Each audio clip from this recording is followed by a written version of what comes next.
primeiro lugar, eu queria agradecer a presença de vocês aqui e explicar um pouquinho o que é que a gente vai fazer nesse curso, né? Apesar de vocês terem visto o programa, eu acho que vale uma explicação, especialmente da perspectiva que a gente vai adotar ao longo do curso, né? Bom, primeiro, deixa eu me apresentar um pouquinho, porque eu sei que provavelmente vários de vocês me conhecem, mas vale a pena falar um pouquinho da experiência que está por trás deste curso, né? Esse curso, para mim, é produto de uma vida dedicada a estruturar concessões e PPPs, né?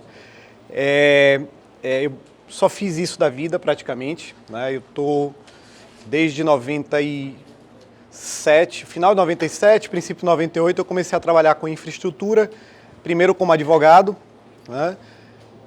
Depois saí, fui fazer um mestrado fora nessa área, voltei, fui trabalhar no BID, né? Época que eu fui contratado especificamente para assessorar o governo na reestruturação da lei de PPP que estava tramitando lá no Congresso Nacional. Tinha uma avaliação de que estava muito ruim, que a gente precisava substituir a minuta que estava em andamento lá. Eu fiz esse trabalho de gerar uma nova minuta e negociar a nova minuta lá no Senado. Depois disso, eu fui ser chefe da unidade de PPP no Ministério do Planejamento. Passei 3 anos lá e depois fui para o Citibank, mas aí deixei de ser... Quando eu estava no governo, eu já não era mais propriamente advogado. Quando eu fui para o Citibank, a vida advocatícia, naquela época, terminou, né? Eu virei banker, financiador de infraestrutura, né? Ocasião em que eu pude fazer uma formação autodidata na área financeira, né?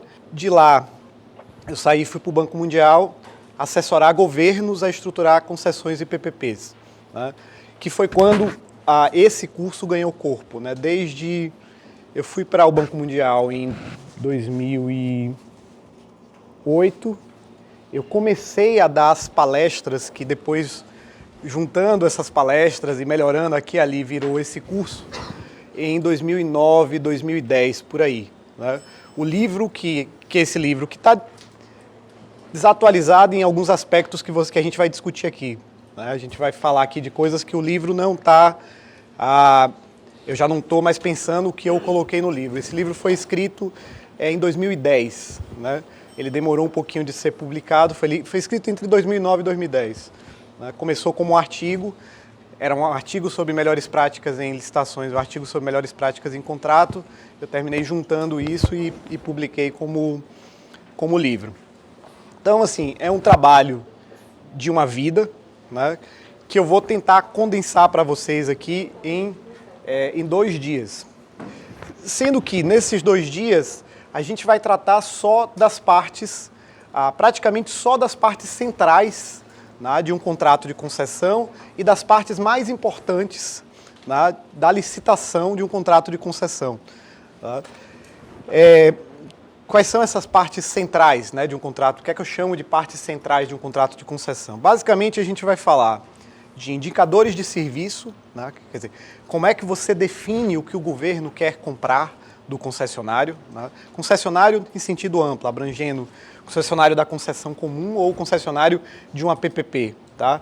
Estruturalmente, do ponto de vista econômico, você não tem uma diferença muito relevante entre a concessão e PPP. Por isso a gente vai tratar junto nesse curso aqui. Então, os indicadores de serviço que definem o que é que o governo quer comprar, tá? E o sistema de pagamentos, que define como o concessionário vai ser pago por isso, vai ser remunerado pela prestação desse serviço que o governo está comprando para si, né, ou para os usuários. Né? Então, esse é o primeiro objeto do nosso curso. A gente vai tratar disso ainda hoje pela manhã. Né? A seguir, a gente vai focar em distribuição de riscos, né? Que é um tema super importante, porque a gente está falando de contratos de 30 anos. Né? Então, você tem os indicadores de serviço e o sistema de pagamentos, eles vão estabelecer ali o cerne do que é o contrato de concessão, o centro do contrato, né? Ele vai definir qual é a obrigação principal do concessionário, o que é que ele tem que prestar e como é que ele vai receber o seu pagamento, né? Então, indicadores de serviço e sistema de pagamento são o centro do contrato, o cerne do contrato, né? Mas, contrato de 30 anos, vão acontecer várias coisas que vão impactar esse cerne e vão impedir, muitas vezes, que essas obrigações principais das partes sejam cumpridas, né? Então, a gente precisa estudar como é que a gente distribui os riscos, como é que a gente cria os incentivos necessários para que as partes desse contrato, né, tomem as providências para proteger o cerne do contrato, para que ele efetivamente seja cumprido, né? E aí isso significa criar os incentivos para as partes reduzirem a possibilidade de ocorrência de eventos gravosos, né, que impactam o contrato, né?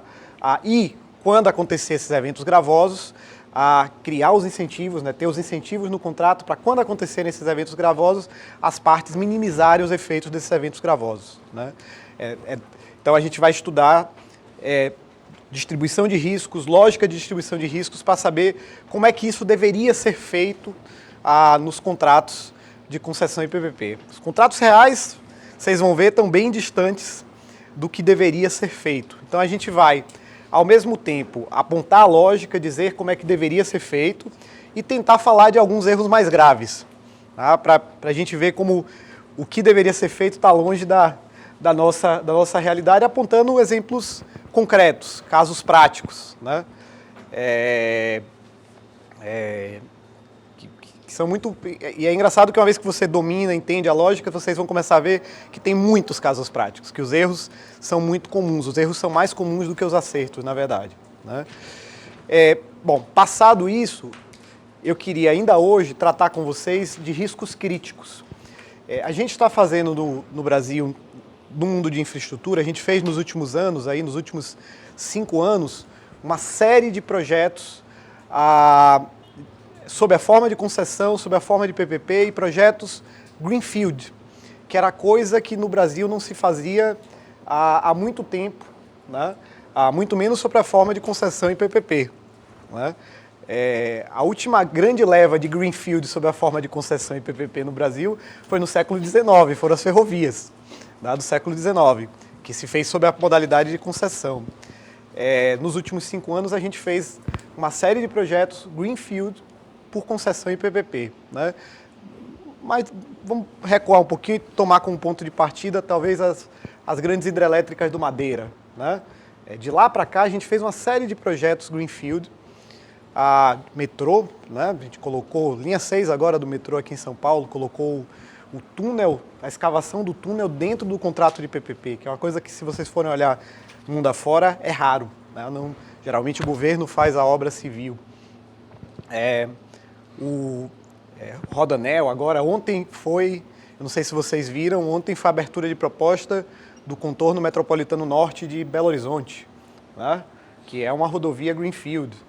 Se fez no Rio a Transolímpica, que é uma rodovia também Greenfield, né? Então a gente está fazendo uma série de projetos Greenfield, projetos de hard infrastructure, né, de construção pesada, né, e sem muita, digamos assim, sem muito conhecimento, sem conhecimento disseminado no mundo público, né, entre os agentes públicos na administração pública, sobre como distribuir os riscos mais críticos desses projetos, né. Então, passada a discussão sobre como deveriam ser alocados riscos, os principais erros que se comete, eu queria entrar nos riscos que eu considero mais críticos, são riscos repetitivos nesses projetos, grandes projetos Greenfield. Basicamente 3 riscos. Riscos ambientais, né? Praticamente, se é Greenfield, tem risco ambiental, né? Risco de remanejamento de interferências, né? Que alguns de vocês podem não saber ainda o que é, eu vou explicar com calma um pouquinho mais para frente, né? Basicamente você remover e realocar, né, outras infraestruturas que estão num caminho de uma infraestrutura que você vai implantar, né? E terceiro, risco e a atividade, né, de realização das desapropriações e desocupações, né? Que também existe uma permissão legal no nosso ordenamento para você transferir os atos executórios das desapropriações para os concessionários, mas essa permissão existia no nosso mundo jurídico, né, no nosso ordenamento jurídico, pensando nas empresas estatais que eram concessionárias, né? Quando se incluiu esse artigo lá no decreto, que é da década de 40, né, o decreto que rege as desapropriações no Brasil, quando se inclui isso lá, a ideia é que isso fosse utilizado pelas estatais concessionárias de serviço público. Ninguém imaginava, naquela época, transferir para os concessionários privados a atividade de desapropriação e desocupação. E a gente começou a fazer isso pontualmente aí na década de 90, né, em projetos, por exemplo, como projetos de rodovia, em que a gente fazia concessão de rodovia brownfield, rodovias já existentes. Então as desapropriações e desocupações eram ali pontuais, marginais, era muito mais um processo de regularização de faixa de domínio, né? Só que mais recentemente a gente resolveu extrapolar a coisa e fazer projeto Greenfield e a desapropriação que você precisa em projeto Greenfield, né? Com impacto relevante em região metropolitana, em áreas conurbadas, né? E a gente resolveu transferir para concessionário a obrigação de desapropriação. Então é um nível de risco e uma brincadeira do ponto de vista do esforço para fazer a desapropriação completamente diferente do que vinha sendo utilizado ao longo dos anos, ao longo da nossa tradição. Aí, lamentavelmente, não sei, eu sei que eu vi o perfil de vocês, a lista das pessoas aqui que estão participando do curso, eu vi que tem muita gente que já trabalha de alguma maneira com concessão, com PPP, mas eu não sei se vocês já perceberam, essas coisas não são notadas, né? É uma diferença de grau entre você transferir para o concessionário a desocupação, a regularização de faixa de domínio de uma rodovia existente e você fazer a desapropriação necessária para fazer, por exemplo, um anel rodoviário numa grande cidade, né? A gente está falando da diferença de grau, mas é uma diferença de grau que impacta, muda a essência da coisa, né? Em vários aspectos, né? Só para dar um exemplo para vocês, inclusive financeiramente. Como desapropriação é uma atividade que tem um risco reputacional muito alto, os bancos não financiam desapropriação. O único banco que tem lá, que admite a possibilidade de fazer isso, é a Caixa Econômica Federal. BNDES, não tentem, porque não existe essa possibilidade. Tá? Banco do Brasil, não tente, não vai fazer. Né? Então, como os bancos não financiam, desapropriação tem que ser feito com dinheiro de equity, dinheiro do acionista. E o dinheiro do acionista, como vocês sabem, a gente vai falar um pouquinho mais sobre isso mais para frente hoje, é o dinheiro mais caro que você tem, a fonte de recurso mais caro que a concessionária tem.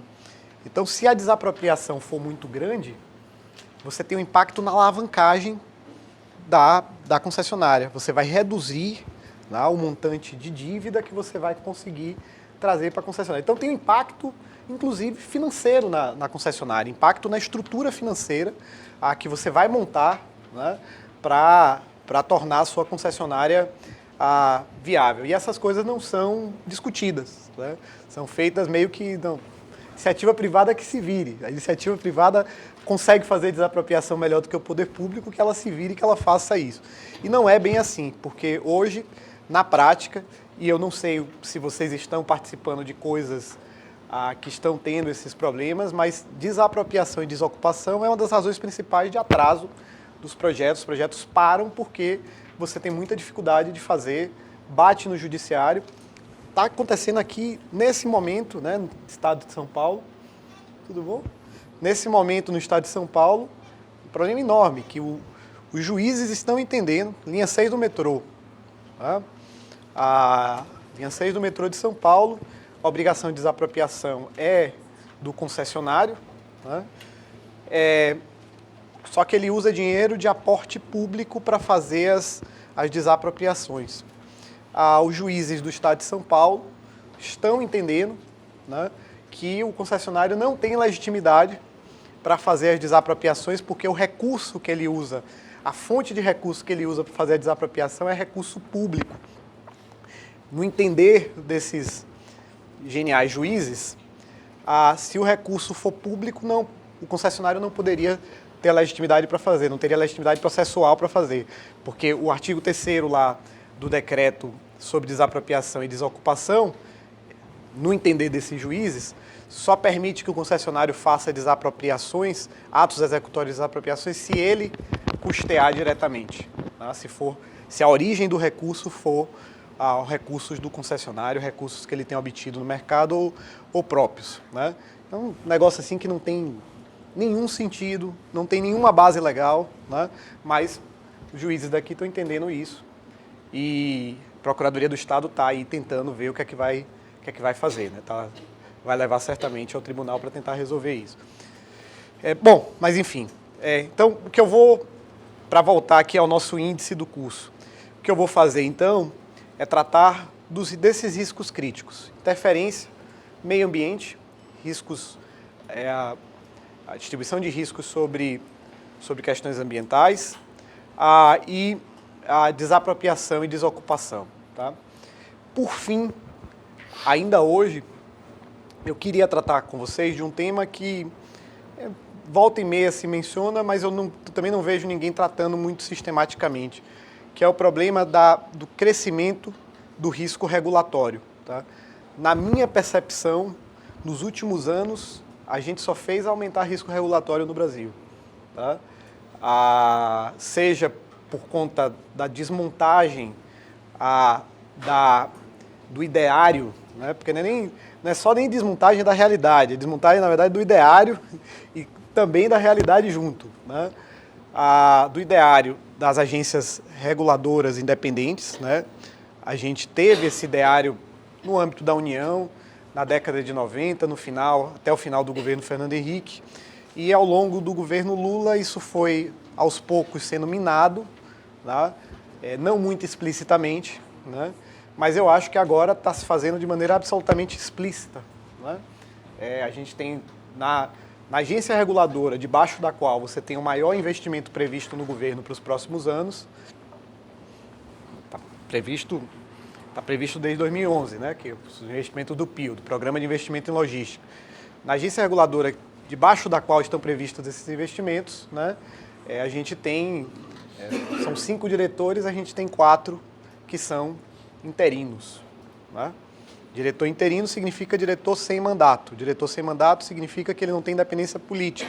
Ou seja, a agência reguladora virou uma autarquia subordinada ao governo. Como esses cursos dependem muito, o andamento dele, a velocidade dele dependem muito do tanto de questionamento que a gente fizer, que vocês fizerem, que a gente levantar aqui, que a gente discutir aqui, pode ser que sobre um pouquinho de tempo. Na minha experiência, não sobra, mas às vezes sobra.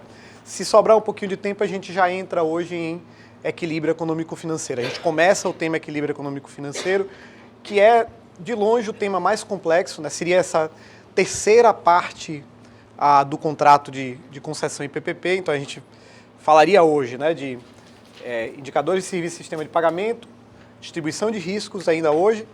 Talvez comece reequilíbrio hoje, eu acho que não começa, mas se não começar reequilíbrio, a gente trataria amanhã pela manhã e um pedacinho da tarde, e no final da tarde, amanhã, a gente trataria de licitação. Tá? Então, seria esse o desenho. Eu não vou entrar em mais detalhes, fazer um índice sobre reequilíbrio, porque eu acho que é melhor a gente fazer esse índice sobre reequilíbrio quando a gente for começar a falar sobre reequilíbrio, até porque talvez seja o tema mais complexo, menos tratado adequadamente nos nossos livros, né? Quanto que a distribuição de riscos, indicadores de serviço e sistema de pagamento, você já vai encontrar alguma coisa minimamente decente na literatura, especialmente na literatura jurídica, está aparecendo uma ou outra coisa decente sobre reequilíbrio. Desculpa se tem alguém aqui que escreveu sobre reequilíbrio, mas outro dia eu falei uma coisa dessa, depois eu me dei conta que tinha uma autora de um livro sobre reequilíbrio. Mas sobre reequilíbrio, eu não acho que tenha nada decente escrito entre nós, né? Ainda tem algumas pessoas que entendem, mas quem entende, quem está entendendo, está tentando entender mais, está tentando aprofundar, mas não teve tempo ainda de botar no papel. Bom, me interrompam qualquer hora para qualquer coisa, seja para tratar de casos concretos relacionados ao que a gente está falando, seja para... Fiquem completamente à vontade para me interromper, tá, gente? Não tem... inclusive porque eu costumava dar esse curso 2 vezes por ano. Por questões de tempo, eu estou tentando aumentar o tamanho do curso e dar somente 1 vez por ano.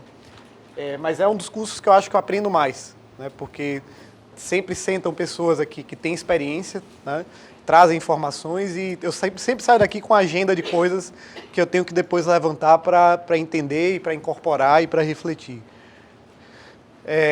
Bom, então vamos... Já fizemos isso aqui.